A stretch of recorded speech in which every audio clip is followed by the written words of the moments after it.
Welcome back. ഇന്ന് ഞാൻ വന്നിരിക്കുന്നത് ഒരു വ്ളോഗുമായിട്ടാണ്. ഇപ്പം ഞാനുള്ളത് കന്യാകുമാരിയാണ്.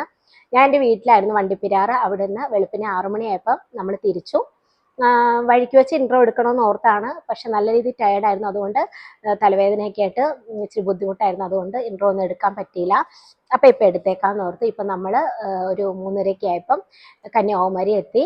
റൂം എടുത്ത് ഫ്രഷായി. ഇനിയിപ്പം ഒന്ന് ജസ്റ്റ് കറങ്ങാൻ ഇറങ്ങാമെന്ന് ഓർത്തു. നമ്മളിപ്പോൾ നേരെ പോകുന്നത് വിവേകാനന്ദ പാറയിലേക്കാണ്. അപ്പോൾ അവിടെ 4 മണി വരെയോ എൻട്രി ഉള്ളെന്ന് അറിഞ്ഞത്. അപ്പം നമുക്ക് അവിടെ പോയി ടിക്കറ്റ് എടുത്തൊക്കെ കയറണം. അപ്പം ഞങ്ങൾ പെട്ടെന്ന് റെഡിയായി പോവാണ് കേട്ടോ. അപ്പം ഞാൻ പോകുന്ന വീഡിയോ ഒക്കെ എല്ലാം ഉൾപ്പെടുത്താം. മാക്സിമം പറ്റുന്ന രീതി പരമാവധി നിങ്ങളുമായിട്ട് ഷെയർ ചെയ്യാം കേട്ടോ. അപ്പം കാണാം. ഇതിപ്പോൾ സമയം ഏകദേശം ഒരു 4 മണിയോട് അടുത്തിട്ടുണ്ട്. 3:45 കഴിഞ്ഞിട്ടുണ്ട്. അപ്പോൾ നമ്മൾ 4 മണി വരെയേ ഉള്ളൂ ടിക്കറ്റ് കൗണ്ടറെന്ന് അറിഞ്ഞത്. അപ്പോൾ പെട്ടെന്ന് തന്നെ പോയി ടിക്കറ്റ് എടുക്കാമെന്ന് ഓർത്ത് പെട്ടെന്ന് ടിക്കറ്റ് എടുക്കാൻ വേണ്ടി പോവുകയാണ്. അപ്പോൾ അതിൻ്റെ വഴിയോരത്ത് ഒരുപാട് കടകളൊക്കെ ഉണ്ട് കേട്ടോ. അപ്പോൾ അതൊന്നും ഇപ്പോൾ വിസിറ്റ് ചെയ്യാൻ നിന്നില്ല. നേരെ ടിക്കറ്റ് കൗണ്ടറിലേക്ക് പോവുകയാണ്. അവിടെ ചെന്ന് ടിക്കറ്റ് എടുത്തിട്ട് കയറണം. അല്ലെങ്കിൽ നമ്മൾ ഇന്ന് വന്നത് വെറുതെ ആയിപ്പോവും. പിന്നെ പിറ്റേന്നായി പോവില്ലേ. അപ്പം വെറുതെ ഒരു ദിവസം പോകും. അതുകൊണ്ട് പെട്ടെന്ന് തന്നെ ടിക്കറ്റ് എടുക്കാനായിട്ട് പോവുകയാണ് കേട്ടോ. വിവേകാനന്ദ പാറയിലേക്കുള്ള എൻട്രി എന്ന് പറയുന്നത് രാവിലെ 8 AM to 4 PM വരെയാണ്. അപ്പം നിങ്ങൾ രാവിലെ തന്നെയൊക്കെ പോകാൻ ഉദ്ദേശിക്കുന്നവരാണെങ്കിൽ നേരത്തെ തന്നെ വന്ന് ക്യൂ നിന്നാലോ നമുക്കവിടെ ടിക്കറ്റ് കിട്ടാൻ ചാൻസ് ഉള്ളതെന്നാണ് തോന്നുന്നത്. കാരണം അതുപോലെ നല്ല തിരക്കുണ്ട് കേട്ടോ. ഇവിടെ 2 തരത്തിലുള്ള ടിക്കറ്റ് കൗണ്ടറാണുള്ളത്. 75 രൂപയുടെയും 300 രൂപയുടെയും. 75 രൂപയുടെ ടിക്കറ്റാണ് നമ്മൾ എടുക്കുന്നതെങ്കിൽ നല്ല രീതിയിൽ വെയിറ്റ് ചെയ്യേണ്ടി വരും. ഏകദേശം ഒരു 2 മണിക്കൂറോളം വെയിറ്റ് ചെയ്താലോ നമുക്ക് ടിക്കറ്റ് കിട്ടുകയുള്ളൂ. ഈ കാണുന്ന ക്യൂ കണ്ടോ, ഇതെല്ലാം 75 രൂപയുടെ ടിക്കറ്റ് എടുക്കാനുള്ള ക്യൂ ആണ് കേട്ടോ.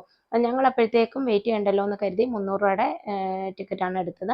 അപ്പം നമുക്കതിലേക്ക് ഡയറക്റ്റ് എൻട്രി കിട്ടും. അവിടെ കാത്തു നിൽക്കേണ്ടി വരില്ല. അല്ലെങ്കിൽ ഇത്രയും നേരം നമ്മൾ കാത്തു നിന്ന് പിന്നെ 4 മണിയോളം എടുത്തില്ലേ, പിന്നെ ബോട്ടിങ് അങ്ങോട്ട് പോകാൻ പറ്റിയില്ലെങ്കിൽ പാടായി വരികയില്ലേ. അതുകൊണ്ട് 300 രൂപയുടെ ടിക്കറ്റ് എടുക്കുന്നവർക്ക് ഇങ്ങനെ സ്പെഷ്യൽ എൻട്രി ഉണ്ട്. ഇവിടുന്ന് നേരെ വന്ന് നമ്മൾ ഡയറക്റ്റ് ബോട്ടിങ്ങിലേക്ക് പോയാൽ മതി.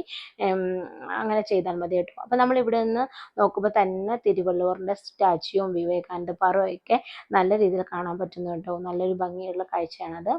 പെട്ടെന്ന് കാണുമ്പോൾ തന്നെ നല്ലൊരു ഭംഗിയുണ്ട് കാണാനായിട്ട്. പിന്നെ നമ്മൾ 75 രൂപ ടിക്കറ്റാണ് എടുക്കുന്നതെങ്കിൽ ഈ റൂമിനുള്ളിൽ ആൾക്കാർ വെയിറ്റ് ചെയ്യുന്നുണ്ട്. അവർ 75 രൂപ ടിക്കറ്റ് എടുത്ത് ബോട്ടിങ്ങിലേക്ക് വെയിറ്റ് ചെയ്തിരിക്കുന്നവരാണ്. അപ്പോൾ നമ്മൾ മുന്നേ കണ്ടത് 75 രൂപ ടിക്കറ്റ് എടുക്കാനുള്ള ക്യൂ ആണ്. അങ്ങനെ ഞങ്ങൾ നേരെ ടിക്കറ്റ് എടുത്ത് ബോട്ട് പിടിക്കാനുള്ള ഓട്ടത്തിലാണ് കേട്ടോ.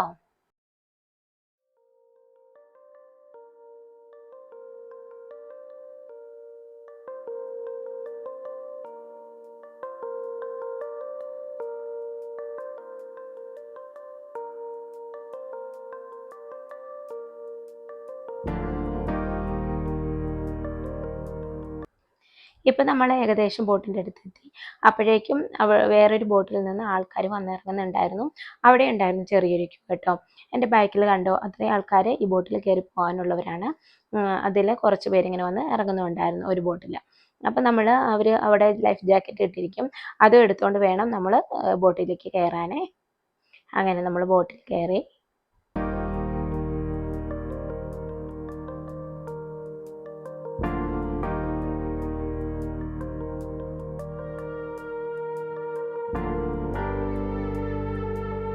ബോട്ട് പുറമേ നിന്ന് കാണുന്ന പോലെ അല്ല കേട്ടോ. ഉള്ളിൽ കയറുമ്പോൾ നല്ല രീതിയിൽ വലിപ്പമുണ്ട്.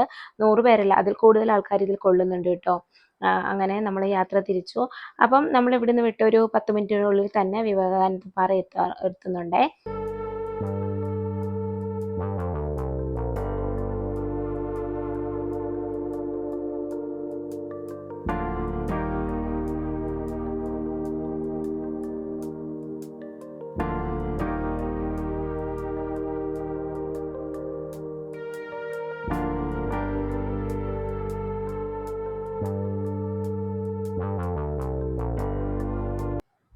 ഇപ്പം നമ്മൾ വിവേകാനന്ദ പാറ എത്തി.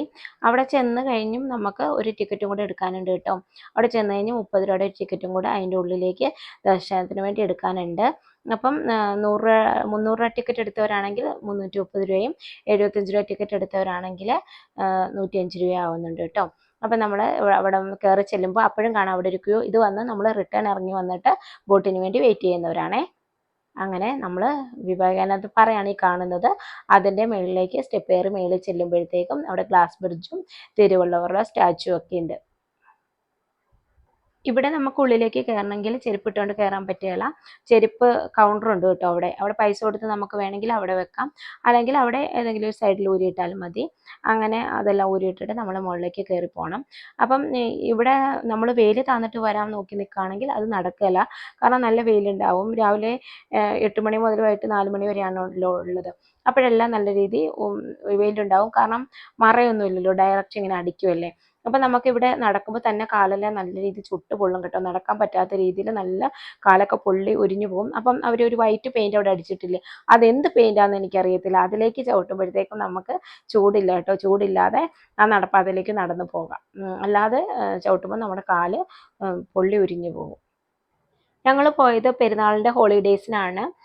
അതുകൊണ്ടാണോ എന്നറിയില്ല, നല്ല രീതിയിൽ തിരക്കുണ്ടായിരുന്നു. പിന്നെ ഈ ഗ്ലാസ് ബ്രിഡ്ജ് വന്ന് അടുത്തിടെ ഓപ്പൺ ചെയ്തതാണല്ലോ, അതുകൊണ്ടുമായിരിക്കും നല്ല രീതിയിൽ തിരക്കുണ്ടായിരുന്നു. പിന്നെ അവിടേക്ക് 2 ബോട്ട് സർവീസേ ഉള്ളൂ. അപ്പോൾ അതിൻ്റെ തിരക്കുണ്ട് കേട്ടോ. പണ്ട് വിവേകാനന്ദപ്പാറയിൽ നിന്ന് തിരുവള്ളൂർ സ്റ്റാച്യുവിലേക്ക് പോകാനായിട്ട് ബോട്ടായിരുന്നു ഉണ്ടായിരുന്നത്. അതിന് പകരമാണ് ഇപ്പോൾ ഗ്ലാസ് ബ്രിഡ്ജ് വന്നേക്കുന്നത്. പണ്ടൊക്കെ വിവേകാനന്ദപ്പാറയിൽ നിന്ന് തിരുവള്ളൂർ സ്റ്റാച്യുവിലേക്ക് ബോട്ടിൽ പോയിട്ട് അവിടുന്ന് നേരെ നമ്മൾ വന്നെടുത്ത് കൊണ്ട് നമ്മളെ തിരിച്ചിറക്കി വിടും. അങ്ങനെയായിരുന്നു. ആ ഗ്ലാസ് ബ്രിഡ്ജിലൂടെ തിരമാലകളുടെ മുകളിൽ കൂടെ നടക്കുമ്പം എൻ്റെ മോനെ അത് വേറൊരു അനുഭവമായിരുന്നു കേട്ടോ.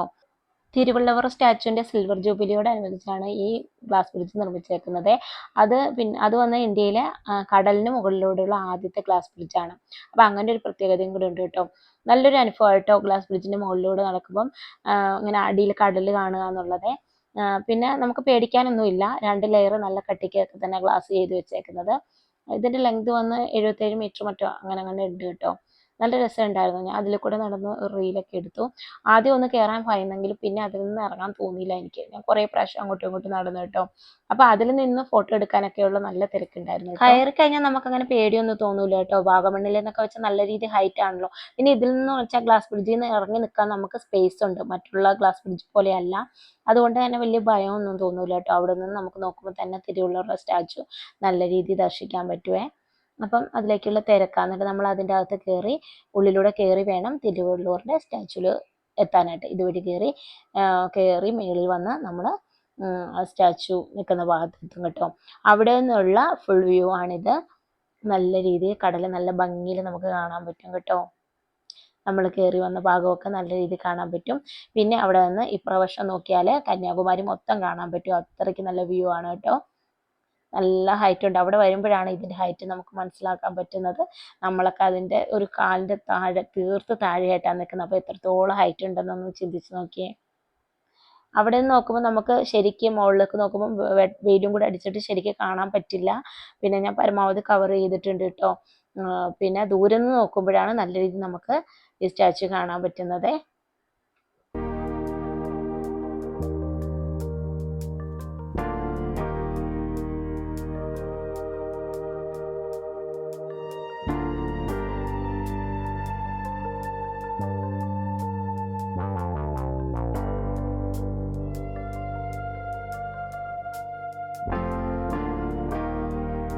കുറച്ച് നേരം നമ്മൾ അവിടെ സ്പെൻഡ് ചെയ്തതിന് ശേഷം അവിടെ നിന്ന് ഇറങ്ങി കേട്ടോ. അവിടെ ആ സ്റ്റാച്യൂൻ്റെ അടുത്തിരിക്കുമ്പോൾ നല്ല തണുപ്പായിട്ടോ. എത്ര വെയിലുണ്ടായാലും ചൂടറിയുന്നില്ല. ഇനി ഒരു വൈകുന്നേരം കൂടെ ആയതുകൊണ്ടാണോ എന്നറിയില്ല, ചൂടറിയുന്നില്ല. നല്ല തണുപ്പുണ്ട്.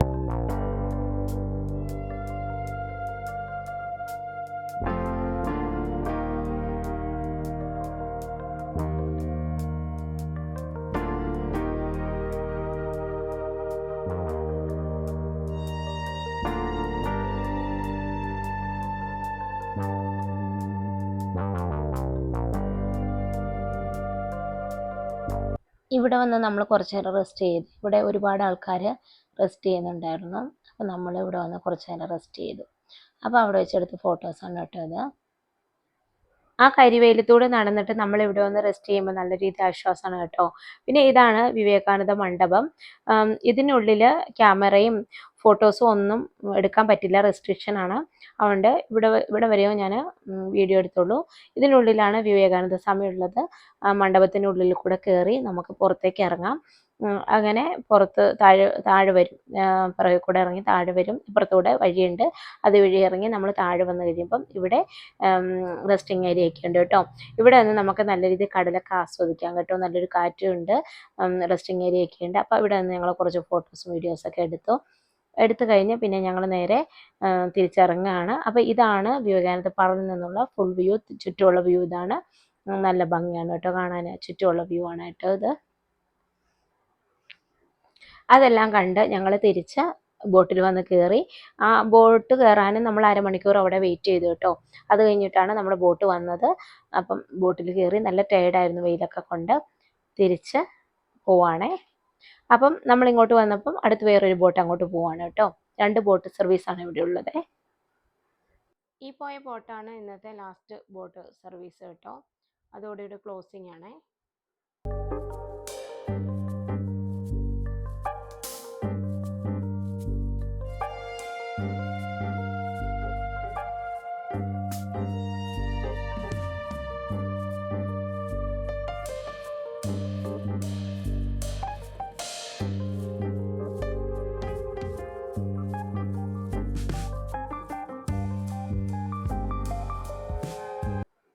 അങ്ങനെ നമ്മൾ പോയെടുത്ത് തന്നെ തിരിച്ച് വന്നു കേട്ടോ.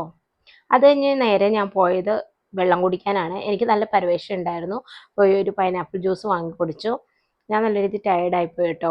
എന്നാലും നമ്മൾ കടകളൊക്കെ കാണുമ്പം വിടുകയല്ലല്ലോ, അവിടെയൊക്കെ ജസ്റ്റ് ഒന്ന് ചെറുതായിട്ടൊന്ന് കയറി ഇറങ്ങി. അധികം കയറി ഇറങ്ങാനുള്ള ആവതൊന്നും ഉണ്ടായിരുന്നില്ല. അതുകൊണ്ട് തന്നെ ചെറുതായിട്ടൊന്ന് കയറി ഇറങ്ങി ചെറിയ 2-3 ഐറ്റം പർച്ചേസ് ചെയ്തു. അധികം ഒന്നും പർച്ചേസ് ചെയ്തില്ല കേട്ടോ. അധികവും ഞാൻ വാങ്ങുക കമ്മൽ, വള, അങ്ങനെയുള്ള ഐറ്റംസ്. അതൊക്കെ തന്നെ ഈ പ്രാവശ്യം ഞാൻ വാങ്ങി. അത് കഴിഞ്ഞ് നേരെ ഞങ്ങൾ റൂമിലേക്ക് പോയി. റൂമിൽ ചെന്ന് കുളിച്ച് റെസ്റ്റ് ചെയ്ത് പിന്നെ ഒരു 9-9:30 ആയപ്പോഴാണ് ഞങ്ങൾ ഫുഡ് കഴിക്കാൻ ഇറങ്ങിയത്. ഫുഡ് കഴിച്ചത് അവിടെയുള്ള സംസം എന്ന് പറഞ്ഞൊരു റെസ്റ്റോറൻറ്റിലായിരുന്നു. നല്ല റെസ്റ്റോറൻ്റ് ആയിരുന്നു കേട്ടോ. ഒരുപാട് ഐറ്റംസ് ഒക്കെ ഉണ്ടായിരുന്നു. നല്ല റെസ്റ്റോറൻ്റ് ആയിരുന്നു. അവിടുത്തെ ഫുഡ് എനിക്ക് ഇഷ്ടപ്പെട്ടു കേട്ടോ. നല്ല രീതിയിൽ തന്നെ ഞാൻ കഴിച്ചു.